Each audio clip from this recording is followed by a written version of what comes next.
There is an argument that alcohol and I'm ready for my notes, and other intoxicating substances have some benefits if used in the right doses. So, is the use of these right doses allowed in Islam? Why not? What you mentioned, that there are some benefits Allah has already mentioned in the Quran, which I quoted to you. Yes. Surah Baqarah chapter 2 verse 219, that in the intoxicant there are benefits and loss, but the loss is more than benefit. For example, today science tells us that beer keeps you warm. So if someone says that I want to have beer to keep myself warm, you can very well have honey. Honey keeps you more warm than beer. But you don't get the kick in the honey what you get in the beer. So they're doing it for the kick, not for keeping themselves warm. So people should not have small excuse for having it. But at the same time, Allah also says in no less than 4 different places. In Surah Baqarah chapter 2 verse number 173, Surah Ma'idah chapter 5 verse number 3, Surah Anam chapter 6 verse 145, and Surah Nahl chapter 16 verse 115, that if under compulsion, if you disobey Allah subhanahu wa ta'ala, Allah is Rahman Rahim. That means if your life is in danger, and if alcohol is the only thing that can save you, for that time it becomes permissible. For example, you're going in a boat and you have no food to eat. Fine? And you're hungry for many days, and pork is the only thing available in your boat. So for that time, it becomes permissible to save your life. But the moment you come on shore, it becomes haram for you. So, as a last resort, if you're going to save your life, for that time only it is permissible. And otherwise, to say having the right doses, if someone says that fine, you know, I'm a social drinker, I drink only 1 peg. Every alcoholic, when you try and interview him, he was initially a social drinker, then he becomes alcoholic. Bas ek jam, isn't it? Yes, he starts as a social drinker. Yeah, I challenge you to meet any social drinker who is drinking regularly, even for a year, and has not got drunk. And when you drink alcohol, today science tells us there is an inhibitory center in your brain. This inhibitory center is inhibited by the alcohol. So you don't know what you're doing is right or wrong. For example, if you want to go for the call of nature, your inhibitory center will tell you, don't do it here, go to the toilet. Now, when you have alcohol, this inhibitory center is inhibited. So what you do, you don't realize. And that's the time you do things which are not correct, which are illogical. For which you'll regret later. You'll regret later. That's the reason most of the cases of incest, which is a very grave sin, you know, incest is a very grave sin, having sex with someone of your close relatives.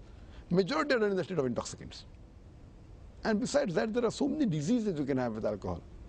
Therefore, beloved Prophet ﷺ said, it's mentioned in Ibn Majah, Ram number 3, in the book of intoxicants, chapter number 30, that intoxicant is the mother of all evils. And the beloved Prophet said, anyone who gets intoxicates in large quantity, it's even prohibited in small quantity. Anything which intoxicates in large quantity is prohibited even in small quantity. Same Ibn Majah, volume number 3, book of intoxicants, chapter number 30, hadith number. So you cannot even use these substances medicinally. Therefore, if it is the only medicine that can save your life, for example, cough syrup, just for the cough if you have, I disagree. But if it's a drug that is going to save you, if you have certain diseases, and alcohol, the drug you're having contains alcohol, it is the only drug that can save your life. For that moment, it becomes permissible. I see. Take, for example, say a substance like diazepam. Now, popularly known as Valium, I guess. That's right. Now, that stuff, Valium, compose. If you take too much of it, then you go high. Of course. But then, there are doctors handing out 1 tablet diazepam per day for certain people. Not necessarily to save a person from between life and death, but for other reasons. Is that okay? If the psychiatrist, it should be a psychiatrist who prescribes. Today, we have every Tom, Dick and Harry doctor giving. That's not correct. I see. If it's a requirement where you'll be very, very happy to know that in this country, not every Tom and Dick and Harry doctor can prescribe that, or not every pharmacy sells it over the counter. You need double prescriptions and so on, and that is where it comes from. So there, if you know that the disease is such, we have got so much anxiety, which is detrimental to his health, and then the doctor prescribes that was the 5 milligram, the right dose. if it is required, not just, okay, you're feeling uneasiness, okay, have diazepam. So it goes to in a different area, no? So that becomes like a drug. So if it is a requirement, your disease is such, like super anxiety or really some psychological disorders, where it's required, then it's permitted. I see. So again, it is a question of life and death when it comes to life or death, or something major drawback in your health. A major drawback, not you're feeling warm. Exactly. Oh, so sorry, not that you're feeling cold and you want to feel warm.